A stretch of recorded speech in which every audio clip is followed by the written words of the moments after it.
My siblings and I were raised in the same house, but it never felt that way.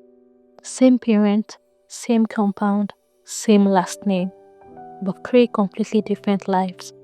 My name is Bolaji, the firstborn. This story isn't about a fight. It's about the silence that grew louder over the years. A mother who changed, a father who wore out, and three siblings, myself, Bisi, and Tunji, who remember three different homes.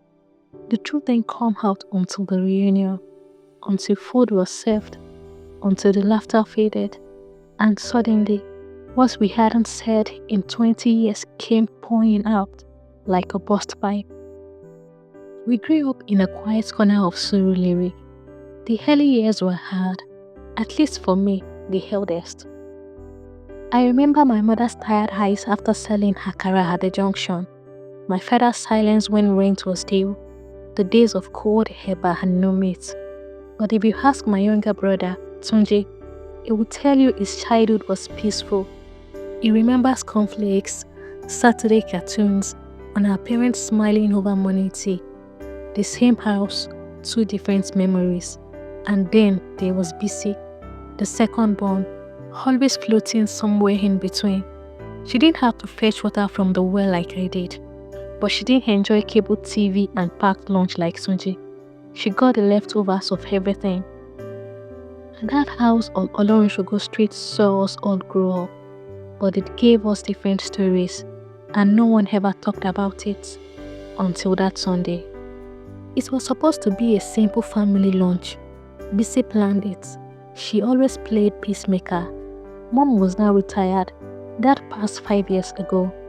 We gathered at the restaurant.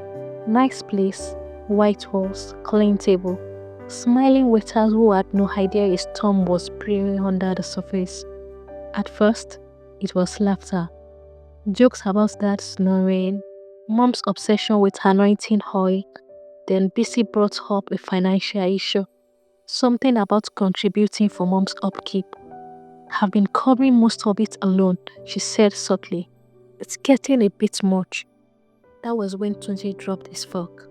Wait, you are saying we are not doing enough? I sighed. I knew where this was going. Tunji was always the golden child. Mom used to iron his uniform. He got picked up from school. I walked 2 miles.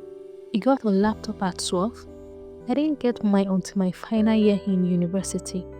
So when he said, you both act like I had it easy, I worked hard too. I couldn't stay silent. I said, you worked hard, Tunji? With what? Why riding the wave of everything I never had? The table went quiet. Even Mom, who had been smiling, froze. I didn't mean to say it like that, but it was too late. Years of bottled up pain came rushing out. You don't know what it's like to be shouted at for eating 2 pieces of meat.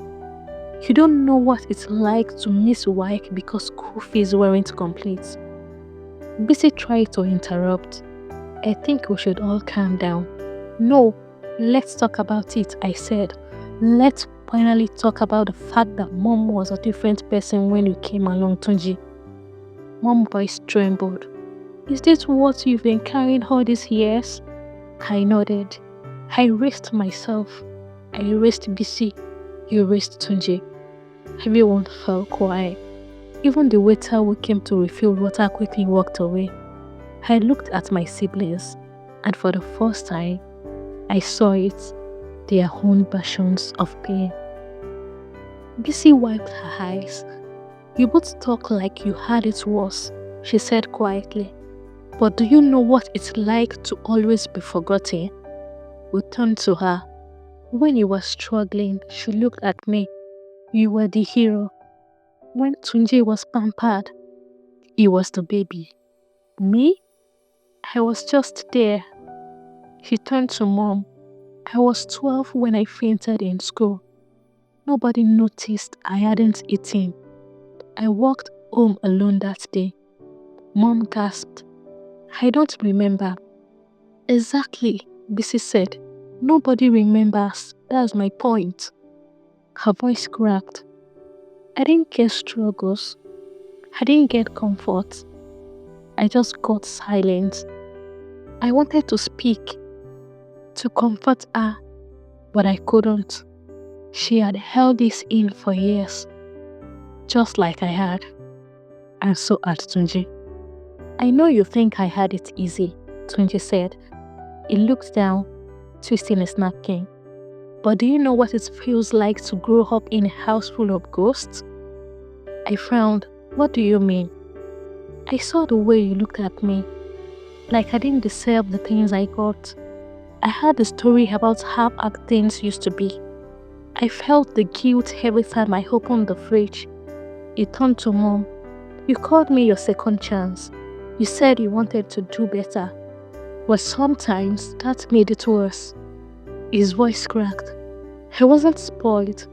I was smothered, washed constantly, expected to be perfect. I didn't ask for any of it. He looked at me, then busy.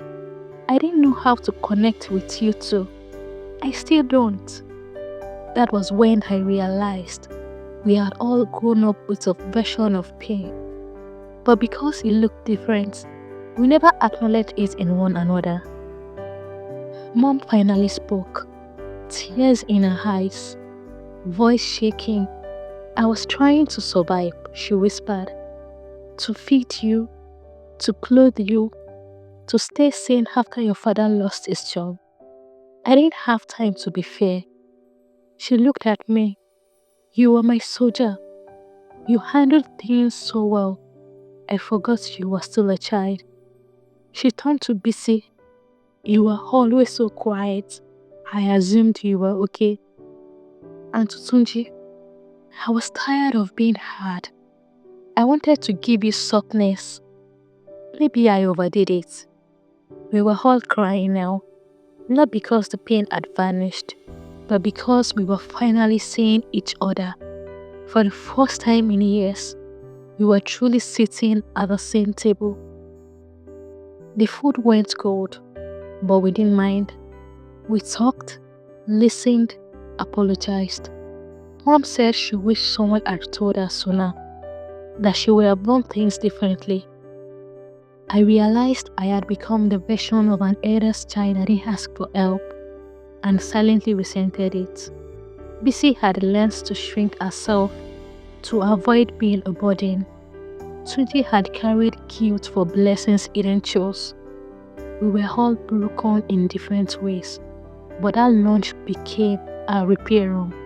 Even though we were raised in the same house, we were raised in different seasons, by different versions of our parents, through different eyes. Circumstances shift, parenting evolves, and each child walks a different path through the same corridor. And maybe that's okay. What matters is what we do now, with the understanding, with the forgiveness, with the love. Because family is not just about shared blood, it's about shared healing. And sometimes the reunion doesn't happen until someone finally breaks the silence, until someone tells the truth. Most times, the people who hurt you don't even know they did. And when you speak, you might just help them say the story they forgot to read. If you enjoyed the story, don't forget to like, comment, share, subscribe, and hit the notification bell so you won't miss the next one. Thanks for watching.